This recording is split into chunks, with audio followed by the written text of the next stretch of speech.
আসসালামু আলাইকুম ভিউয়ার্স, আমি আপনাদেরকে আজকে দেখাবো কিভাবে খুব সহজে আপনারা ল্যাপটপ বা ডেস্কটপের মধ্যে স্ক্রিন রেকর্ড করতে পারবেন। আপনারা অনেক সময় অনেক ধরনের সফটওয়্যার ইউজ করে থাকেন যেগুলো সবসময় সেফ থাকে না, আবার অনেক সময় অনেক ধরনের ঝামেলা তৈরি হয়। তো কিভাবে খুব সহজেই জাস্ট উইন্ডোজের যে সেটিংস আছে সেটা ব্যবহার করে আপনারা ল্যাপটপ বা ডেস্কটপের মধ্যে আ স্ক্রিন রেকর্ড করতে পারবেন সেটাই আমি আপনাদেরকে আজকে দেখাবো। তো এর জন্য সর্বপ্রথম আপনাদেরকে উইন্ডোজ প্লাস জি তে ক্লিক করতে হবে। ক্লিক করার পরে এরকম একটা ইন্টারফেস আপনাদের সামনে আসবে। এখানে আপনারা দেখতে পাচ্ছেন আ অডিও, ক্যাপচার, পারফরম্যান্স এগুলো অনেক ধরনের ফিচার আছে। এই পাশে আছে আপনাদের start recording, a audio on of এরকম। সো আপনারা জাস্ট হচ্ছে ক্যাপচারে ক্লিক করবেন। ক্যাপচারে ক্লিক করার পর বাম পাশে এসে আপনারা স্টার্ট রেকর্ডিং দিবেন আর হচ্ছে এই অডিওটা অন করে রাখবেন সবসময়। নয়তো কিন্তু আপনাদের কোনো কথা রেকর্ড হবে না। সো দেখেন আমি স্টার্ট রেকর্ডিং দেওয়ার পরে আপনার লেখা আসছে gaming feature are not available for the Windows desktop or file explorer.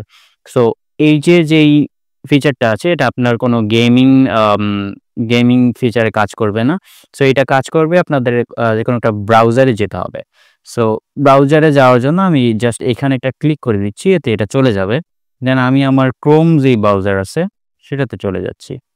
যাওয়ার পরে সেম ভাবে আপনারা আবার Windows প্লাস G তে ক্লিক করবেন। সেম জিনিস আপনাদের সামনে আসবে। এখানে আসার পরে আপনারা আবার আগের মতো ক্যাপচারে ক্লিক করবেন। বাম পাশে এসে আপনারা স্টার্ট রেকর্ডিং এ ক্লিক করবেন। ক্লিক করার পর এই যে ডান পাশে আপনারা দেখতে পারবেন ক্যাপচার স্ট্যাটাস নামে যেই লেখাটা আছে এখানে আপনারা দেখতে পারবেন আপনার আম ক্যাপচার হচ্ছে কিনা। এখানে এখন আপনি যেকোনো কাজ করতে পারবেন। আপনি চাইলে এখান থেকে সাউন্ড অফ করে রাখতে পারেন, আবার অন করতে পারেন। আবার চাইলে এই যে এখান থেকেও আবার অন অফ করতে পারেন। আর হচ্ছে এখানে আপনারা ক্লিক করে ক্যাপচারটা বন্ধ করে দিতে পারেন।